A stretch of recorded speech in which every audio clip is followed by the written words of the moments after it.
senior international correspondent with CNN, and you are now watching our Facebook Live from here in Moscow, Russia, where a lot of people are watching the U.S. election very closely. We're actually at a restaurant here in the capital.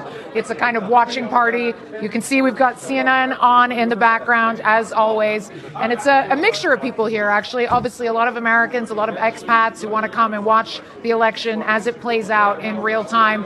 But there are also, of course, Russian people here as well who have, as I said, been taking a real interest in this election. And I wanted to show you something that was amusing to me because, of course, Russia is very famous for these so-called nesting dolls, or matroshki as they're called here. And we went out today to a couple of tourism stands where you can see these matroshki. And as you can see, we were able to find one that had all the past U.S. presidents, or rather the four most recent past U.S. presidents, and the man who many Russians are hoping will become the next U.S. president. And yes, you are seeing that right. That is not Hillary Clinton. That is, of course, Donald Trump. And it may be surprising to some, but in fact, Donald Trump is very popular here in Russia. Why is he so popular? Well, there's a lot of different factors at play, but why don't we go and talk to a couple of people quickly while your questions start coming in who can tell us why exactly Donald Trump is so popular, and perhaps also, most interestingly, why is Hillary Clinton so unpopular? So follow me here, and let's go over and say hello to these poor, unsuspecting people. Добрый вечер. Добрый вечер. Ну, как вас зовут? What's your name? Андрей. Андрей. Вы скажите, вы говорите по-английски, да? Yeah. Да, ну давайте на английском. Tell me, Andre, who do you think will be a better president of the United States, Donald Trump or Hillary Clinton? Talking about United States of America, I think that if we're talking about human rights, about social politics, I think that Hillary will be better president for United States. Now, why do so many Russians dislike Hillary Clinton? No, I think that lots of Russians think like Vladimir Putin thinks, and I think that American global companies like oil and gas companies applies to Russian economics. For example, ExxonMobil, etc. Okay. And I think that Donald Trump will be better for oil and gas sphere. So Donald Trump could be better for business. Что, вы согласны? Do you agree? Clinton, вам нравится? Actually, I think that, both of them are pretty old. Old? Yeah. Yeah. About 70 years old. And I hope that both of them are enough smart and experienced to make peace. To make peace. Not war. And are you worried about the U.S.-Russian relationship? Yes, of course. But I have no idea who of them will be better.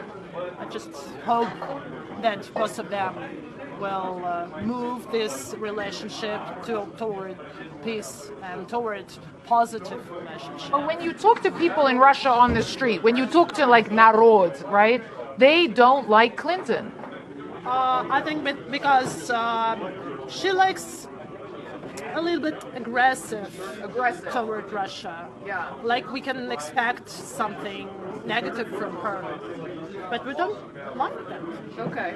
All right. Well, very interesting to hear your perspective. Thank you very much.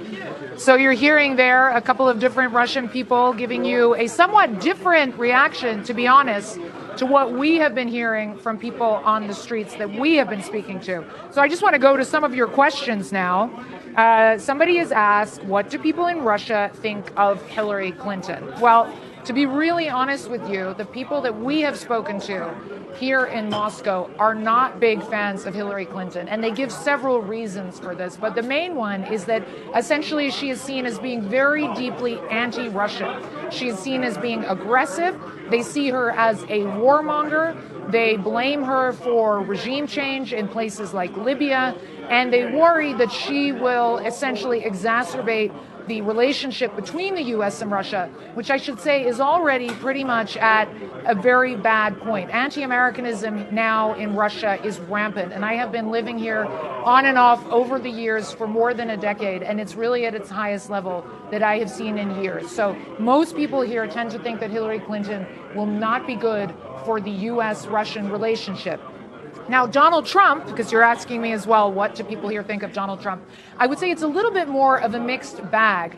There's no question that people feel that he's something of a breath of fresh air. He's seen as a candidate who is anti-establishment, which of course is embraced by many here. He has somehow broken the mold, which again, people here really like that idea. They like the idea that he is sort of bashing the status quo in the U.S., and so he's seen as something of a maverick. He's seen as being charismatic. And perhaps most importantly, he is seen potentially as much better for the U.S.-Russian relationship because he has been outspoken in his support of the Russian president, Vladimir Putin. So it's definitely fair to say that Donald Trump has more fans here than he does in most other countries that I have visited across the world. Now, this is an interesting one. Why do people in Russia care so much about the U.S. election? Well, the first thing I would say is people all over the world care about the U.S. election because the U.S. election has global consequences. And whoever is going to be running the United States of America will be making many policy decisions that will have a huge impact on the entire international community. Now, the election has definitely been watched particularly closely in Russia, and I think that's for a number of reasons. First of all, because of the injection of Donald Trump into this race, someone seen as a maverick, a bit of an outsider, someone who is anti-establishment in the eyes of many Russians, but also I think because this has been such an ugly, ugly presidential race. And to many Russians, there has been an almost kind of schadenfreude watching this race play out. It's being portrayed here in the media as a kind of epic failure of democracy. We have seen an endless slew of propaganda spots playing on Russian TV stations, some depicting Abraham Lincoln crying tears of blood, really over-the-top rhetoric and imagery that we have seen, essentially saying that this election is the failure of Western democracy. The other thing you hear a lot here is that the vote is rigged. People in Russia firmly believe that there are shadowy forces in authority in the United States who will not allow Donald Trump to become president. And some have even suggested in the media that Donald Trump could actually be assassinated. So definitely a sense here as people watch this election play out that A, it doesn't make the U.S. look good, which many Russians are enjoying, and B, that it feeds into a lot of conspiracy theories that are so popular here in Russia. And I can't help but noticing you're standing right here next to me. Can I ask what your name is and who you are? My first question is, who the hell are you? Well, that's a very valid question. Thank you for asking. My name is Clarissa Ward, and I'm a senior international correspondent with CNN. And this is CNN here? This is Facebook Live streaming. So can I ask your thoughts as an American watching the election play out here First in Russia? question, how do you know I'm an American? Oh, forgive me. Are you not American? I'm from Alaska. Okay, that's American, right? Patsy. Well, there you go. No. I was transfixed by your dialogue. Okay. The whole situation here, as I know it, as an American abroad, is everybody is so flummoxed about how the American electoral process could be so dumbed down. So dumbed down. Yes. Yeah. And it doesn't start with Donald Trump. It starts, I think, because I'm a liberal Democrat, with the Republican Party. Right. About preaching this mantra to people of, oh, let's have lower taxes and everybody will be happy. Right. And there's been no connection between what's going on in society and what's going on with the government. And if you want to go back to the reduction in the Bush tax. Okay, but why do you think that the Russians don't like Hillary Clinton, for the most part? In a nutshell. It's no different than why the Americans don't like him. Okay. Like her. It's the same thing. She's portrayed as something, a liar or whatever. A liar. Yeah. Okay. Well, the flip side of that is, why do they like Trump? Trump is like liking an oligarch idiot. Okay. And they can relate to oligarch idiots. All right, so that's one view. Thank you very much. Let's keep walking around and take a look. You can see we got CNN on the screen all the time. Watching. Our coverage begins in earnest in 1 hour and 48 minutes. You won't want to miss it. So let me just see if these people... Добрый вечер. Вы говорите по-английски? Да? Ну, можно, can I ask you some questions? Okay. Hi. What's your name? Simon. Simon. Очень приятно. Nice to meet you, Simon. Nice to meet you too. No. What do you think of the U.S. election? I think it's great. I think it's really interesting, and I think you have a great choice to make today. So I hope you will make the right one. What's the right choice in your opinion? In my opinion, it's President Clinton, future maybe President Clinton, not the Trump one. But if you will elect Donald Trump, I think it will be really interesting in the future. Really interesting. Yes. But also, I think that United States government system can survive it. You can always impeach him, etc. So it's not that bad as you all think. Tell me something, because what I notice when I talk to people here in Russia, when I talk to like narod, like on the street, people don't seem to like Hillary Clinton. They seem to like Donald Trump. I can understand this because maybe government media a little bit responsible for this. Maybe also we don't like dishonest people, and the main problem with Hillary Clinton is she's like crooked liar, crooked Hillary.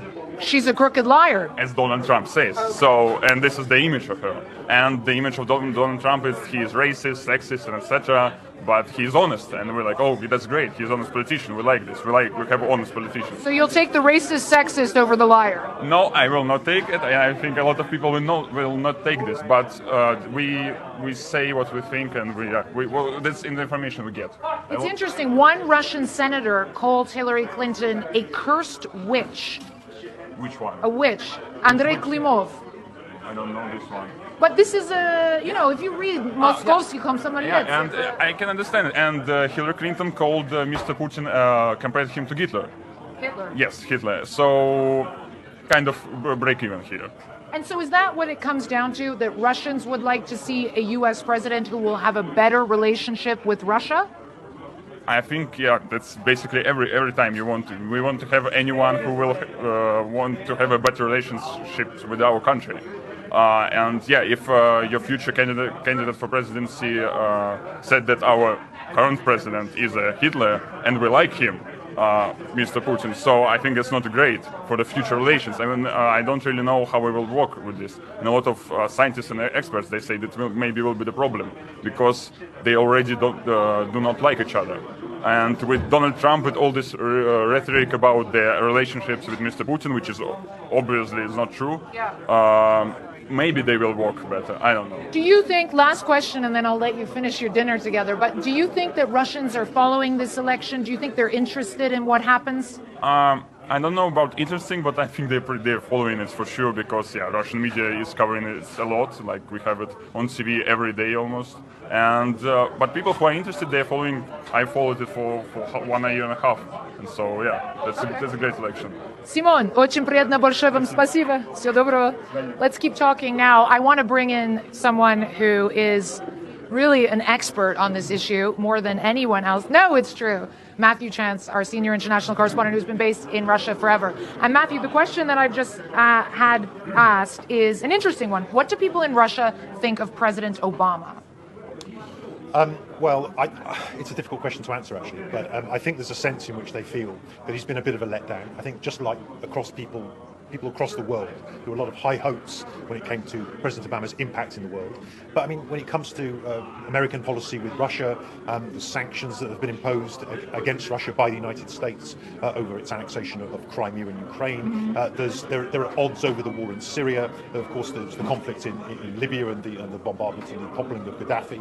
And so I think there's a lot of disappointment with the Obama administration. And people in Russia, I think, and the administration here felt somewhat betrayed that Russian interests weren't taken into account when these important foreign policy decisions were taken by his White House. What do you think the seminal moment was in the deterioration? Because, look, I mean, we both know anti-Americanism is not something new here, but it does seem to be a lot higher right now than it has been in a long time. Is that because of President Obama and his foreign policy decisions that or do you think it's more about all these allegations of hacking, etc.?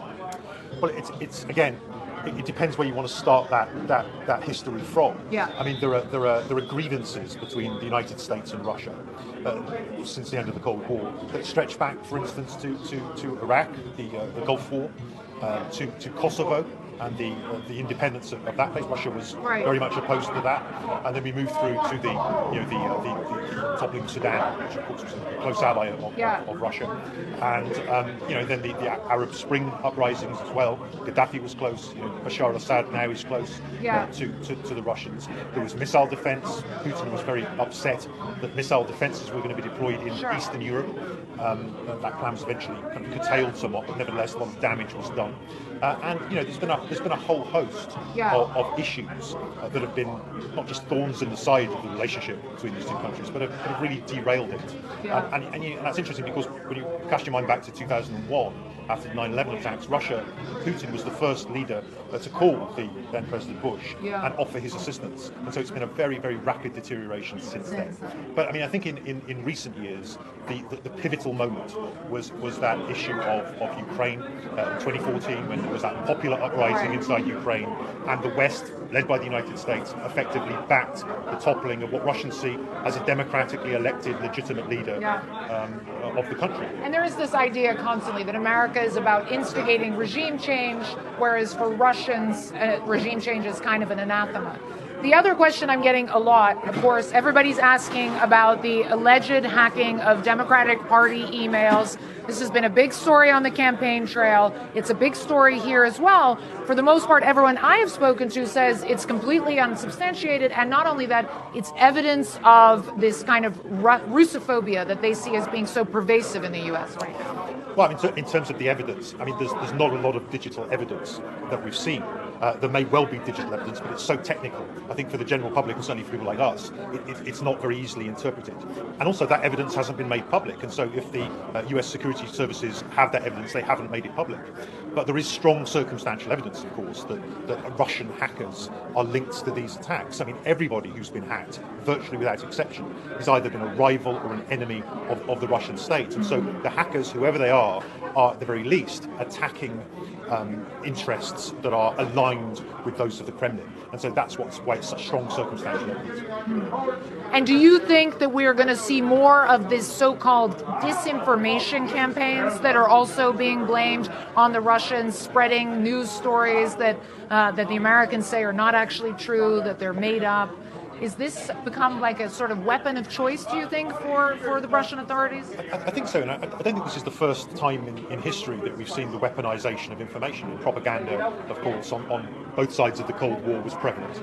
But it has experienced this renaissance with the spread of social media and with the spread of television stations. Relatively cheap television stations, and the Kremlin has really capitalized on that. It's got its tight grip all across the national media. It's got its international broadcasters as well. It's got this army of trolls that infiltrate chat rooms and internet forums and try and put across as much as possible the Russian line in debates. And so they've become very adept and very potent at using this kind of social media power. And so I think we are going to be seeing more of it. Matthew Chance, thank you very much.